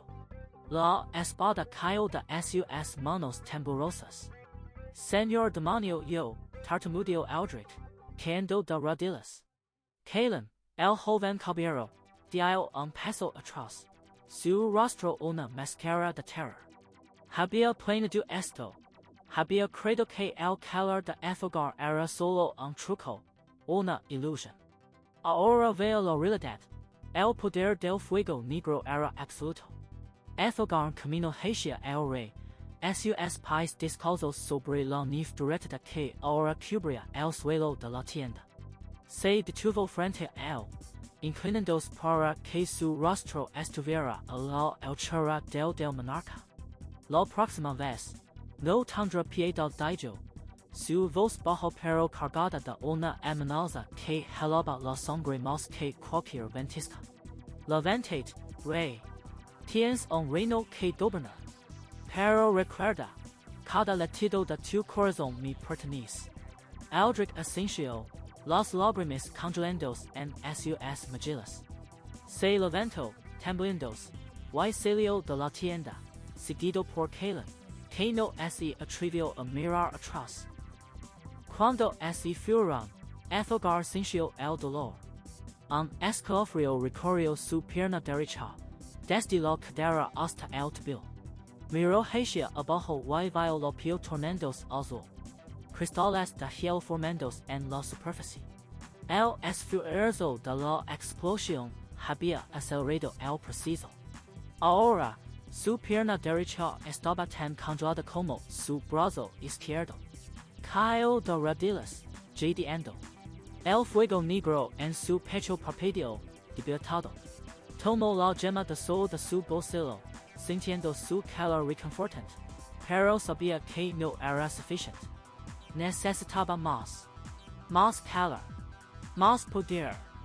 Antes de que el hielo lo reclamara por completo. La noche pasó en una vigilia dolorosa. Aethelgar no durmió, se sentó junto al fuego, observando las llamas negras bailar, sintiendo el hielo avanzar lentamente por su pierna. Cuando el amanecer tinó el cielo de un gris pulido, un mensajero llegó al campamento. Era un hombre delgado, con la ropa rasgada por el viento, su rostro marcado por el frío. Señor demonio, gritó, cayendo de rodillas frente a la tienda. Noticias terribles. Aethelgar salió, apoyándose en un bastón de hueso que había talado durante la noche. Su pierna derecha arrastraba, pero su morada seguía siendo lauda depredada. Habla. El Dios del Frío ha enviado a su general dijo el mensajero, la voz quebrada. Un titan de hielo, de 20 metros de altura. Viene hacia aquí. Destruirá todo a su paso. Llegará al mediodía. El campamento estalló en pánico. Los mercenarios corrían, los odinos lorban. El rey Aldrich y Kalen observaban desde lejos, sus rostros pálidos. Aethelgar sonrió. Una sonrisa fría, peligrosa. Que venga dijo, su voz resonando sobre el viento. Lo mostrar lo que significa enfrentar el fuego negro. Pero dentro de su pecho, el corazón de Ascuas Infernales latía débilmente, y en su pierna, el hielo seguía avanzando. El titan de hielo no era solo una amenaza, era una prueba. Y Aethelgar sabía que, para ganar, tendría que pagar un precio aún más alto. El viento olaba como un animal herido, arrastrando remolinos de nieve que cortaban la piel. Aethelgar apoyó su peso sobre la pierna izquierda. La derecha era un peso muerto de hielo que se extendía desde el muslo hasta el tobillo. Cada respiración lo arrancaba un gemido, y el calor de su corazón de Ascuas Infernales latía débilmente en su pecho, como un rescoldo a punto de apagarse. Frente a él, más allá de los murales de la capital descongelada, el horizonte se quebraba. El titan emergió de una tormenta de escarcha, una silueta que arenaba el cielo. Media 50 metros de altura, su cuerpo era un bloque de hielo azul oscuro, con venas de frío puro que brillaban como relámpagos congelados. Cada paso suyo hacía temblar la tierra. Las casas de la periferia se derrumbaban como juguetes bajo sus pies. Los odinos gritaban, corriendo en todas direcciones, pero el frío que exhalaba el coloso los alcanzaba primero, convirtiéndolos en estatuas de escarcha en plena juega. Aethelgar apretó los dientes. El dolor en su pierna era un latido constante, un recordatorio de que su cuerpo se estaba convirtiendo en prisión. Pero no podía huir. Si el titan llegaba a la ciudad, todo lo que había construido el calor, la lealtad, el poder se desharía como nieve al sol. Sacó la gema de sol de su bolsillo, un cristal naranja que palpitaba con luz propia. Robado del tesoro del rey Aldrich. El calor de la gema lo quemó la palma, pero lo sostuvo con fuerza. Vamos, maldito murmuró. Y activó el corazón de Ascuas Infernales. El fuego negro brotó de su pecho, una llama que no iluminaba, que chupaba la luz del aire. Aethelgar sintió como su brazo izquierdo se tensaba, la carne ardiendo mientras la energía fluía hacia la gema. El cristal absorbió el fuego, transformándolo en un torrente de calor dorado. Por un instante, Aethelgar fue un sol en miniatura, ciego y abrasado. El titan se detuvo. Sus ojos de hielo, dos pozas sin fondo, se fijaron en él. Abrió la boca y un rugido de ventisca escapó, congelando el aire a su alrededor. Pero Aethelgar ya había soltado el poder. La columna de llama surgió de la gema, un río de fuego negro y dorado que ascendió en espiral. El calor era tan intenso que la nieve a 100 metros a la redonda se evaporó en vapor. El titan levantó un brazo para protegerse, pero la llama lo atravesó, derritiendo el hielo como cera. El coloso gritó, un sonido que parecía el crujir de un glaciar partiéndose, y comenzó a desmoronarse. Bloques de hielo caían al suelo, rompiéndose en pedazos que gimaban.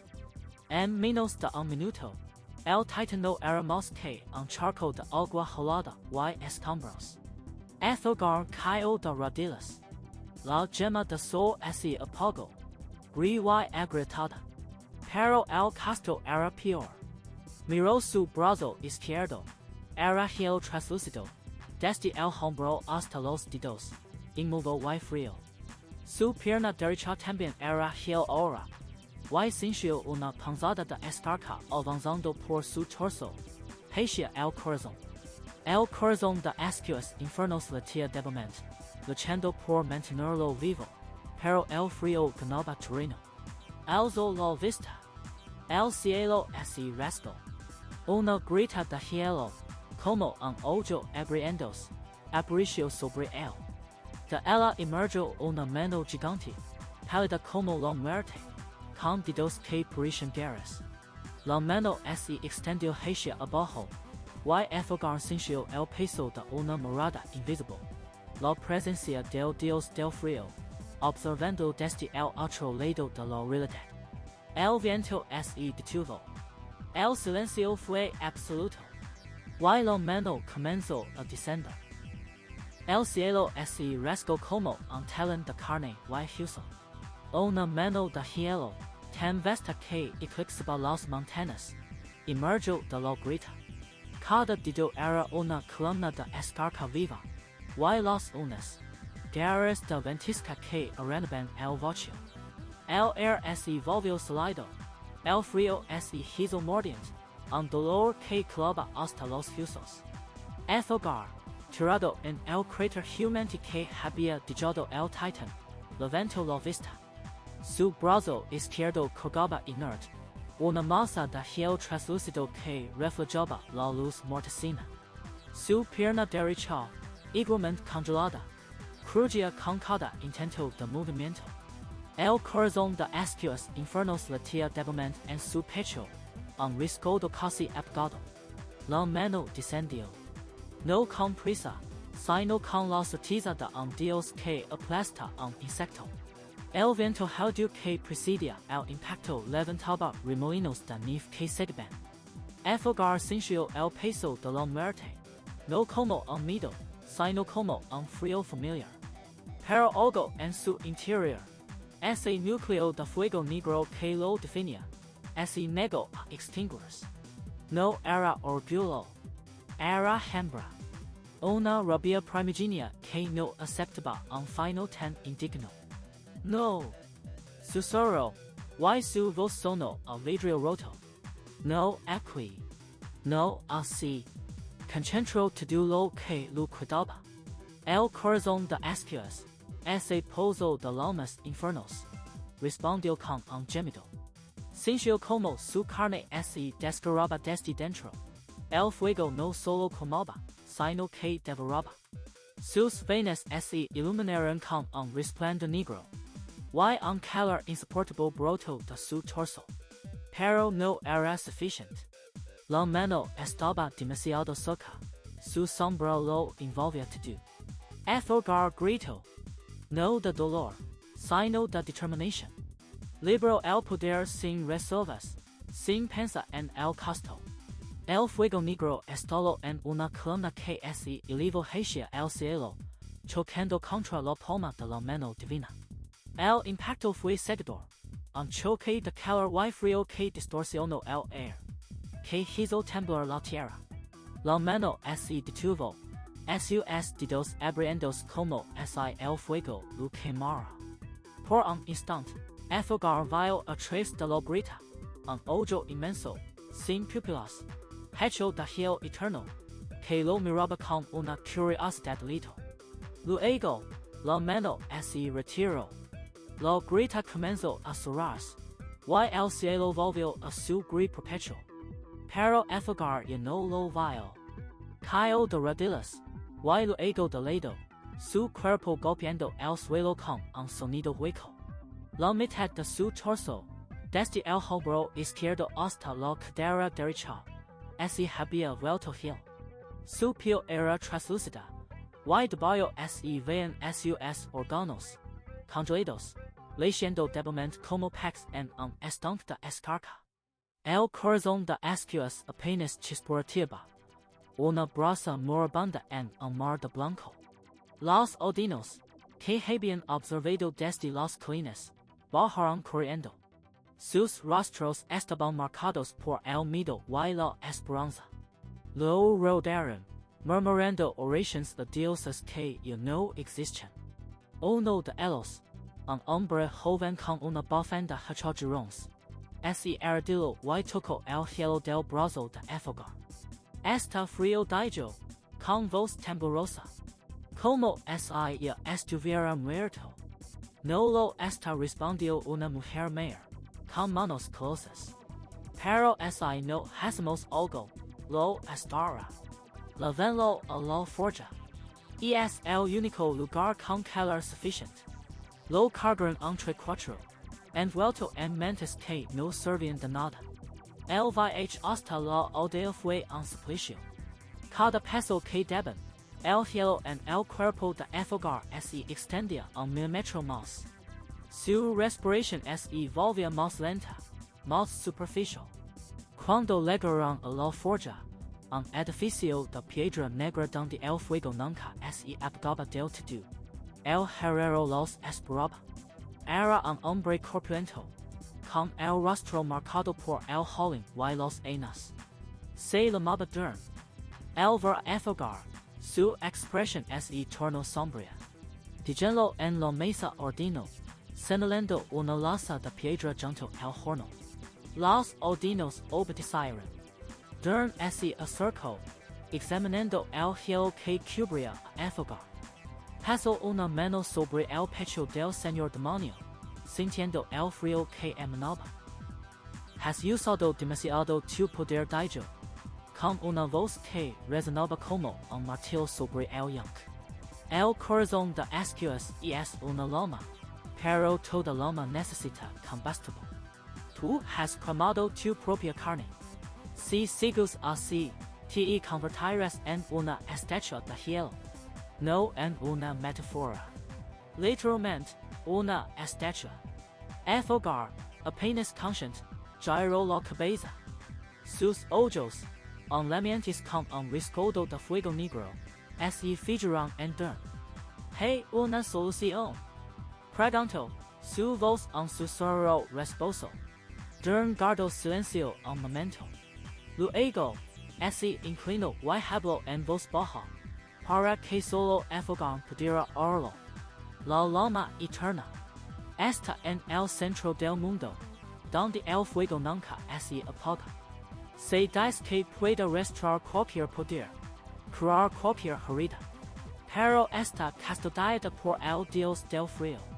Él no permite que nadie se acerque. Si vas, morirás. Pero si no vas, morirás igual. Dern endureció la espalda y miró a los odinos. Díjenlo descansar. Mañana decidiremos. Pero Aethelgar ya no escachaba. Su mente se perdía en un sueño de hielo y fuego, donde una mano gigante lo aplastaba lentamente, y una loma negra lo consumía desde dentro. Sabía que no había elección.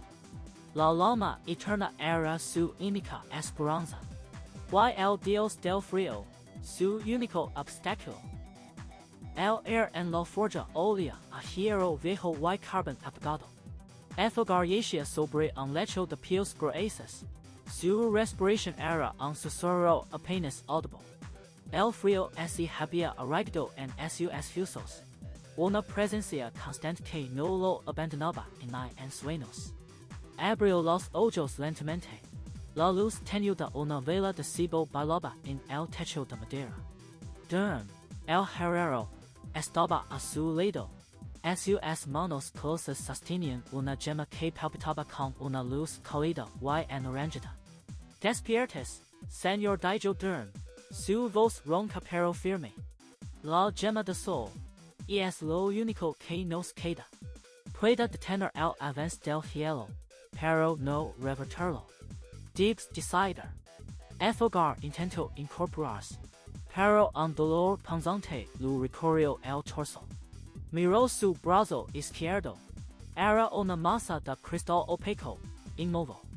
Su pierna derecha también era de hielo. El frío había trepado hasta la mitad de su pecho, como una mano que lo agarraba por dentro. El corazón de Ascuas Infernales, aquel poder que había sido su salvación y su condena, apenas latía. Una brasa moribunda en el fondo de su ser. La llama eterna. pregunto Aethelgar, su voz apenas un murmullo. Nego con la cabeza. Está en el centro del mundo. El Dios del Frío lo custodia. No ligeries vivo en la mitad del camino. Pero la gema puede dar tiempo. Tiempo para pensar, para construir. Aethelgar cerró los ojos. El dolor era constante, un recordatorio de su fragilidad. Pero también sentía algo más. La voluntad de sus súbditos. La esperanza de aquellos que lo habían visto luchar contra el titán de hielo. No podía morir aquí. No cuando aún había fuego en su interior, aunque fuera una chispa. Dim la gema ordinó. Colocó el cristal sobre el pecho de Aethelgar. Inmediatamente, una oleada de calor recorrió su cuerpo. El hielo en su torso dejó de avanzar. Se detuvo en una línea nítida justo debajo de sus costillas. El dolor disminuyó, pero no desapareció. Era como una herida que se cierra pero deja una cicatriz permanente. Aethelgar respiró hondo. Se sentó lentamente, apoyándose en el brazo derecho.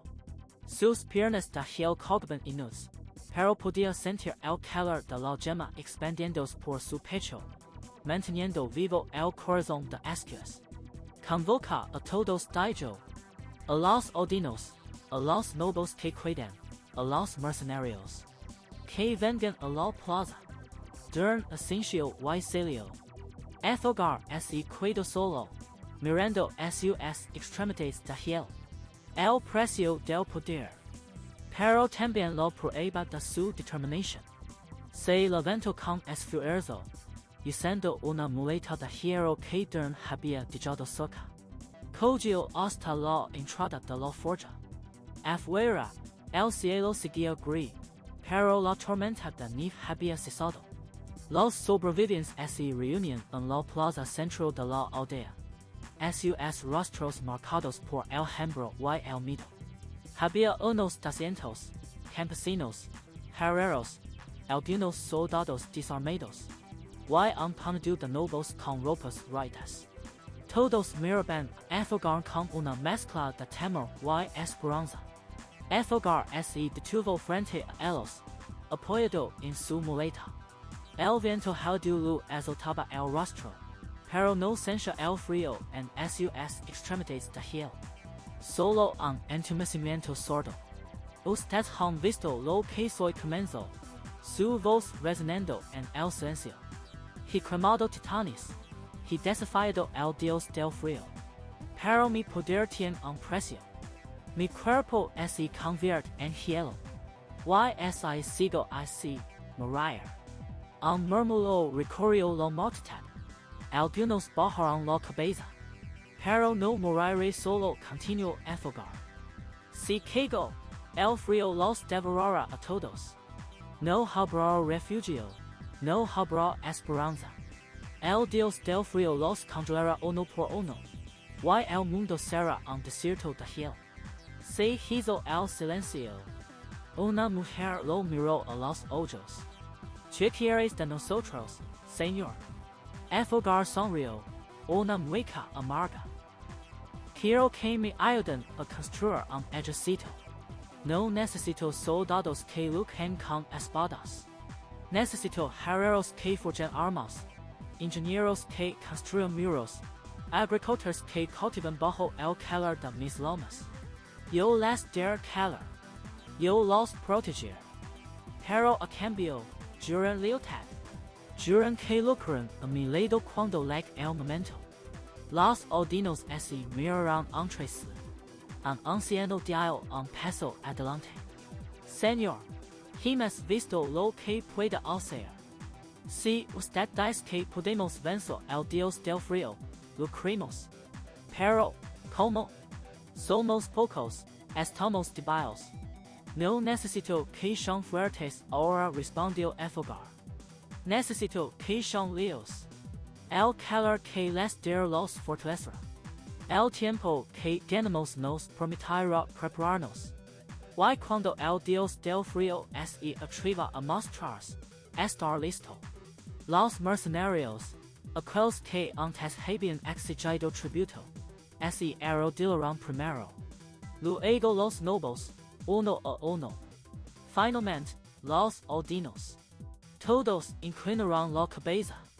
Aceptamos, Señor Dijo Dern, arrodillándoos también. Ludermos nuestra lealtad. Y juntos, construiremos un infierno para nuestros enemigos. Aethelgar asenció. El calor de la llama de sol latía en su pecho, un recordatorio de que aún tenía tiempo. Pero también sabía que el hielo no descansaba. El Dios del Frío esperaba en las sombras. Y cuando llegara el momento, Aethelgar tendría que estar listo para enfrentarlo con todo el fuego que lo cuidaba. Se giró y cogió hacia la forja, donde un trono improvisado de hierro y madera lo esperaba. Se sentó, apoyando sus piernas de hielo en un cajón de pies. Miró a los sobrevivientes que lo seguían, sus rostros iluminados por la tenue luz de las hogueras. El mundo se congelará dijo, su voz firme. Pero mientras yo exista, habrá un infierno para los que me sirven. Y para el Dios del Frío, preparar un fuego que en él podrá apagar. Las llamas de las hogueras danzaron, como si respondieran a su promesa. Y en la distancia, más allá de las montañas de hielo, una sombra se movió. El Dios del Frío había sentido el desafío. Y sonría.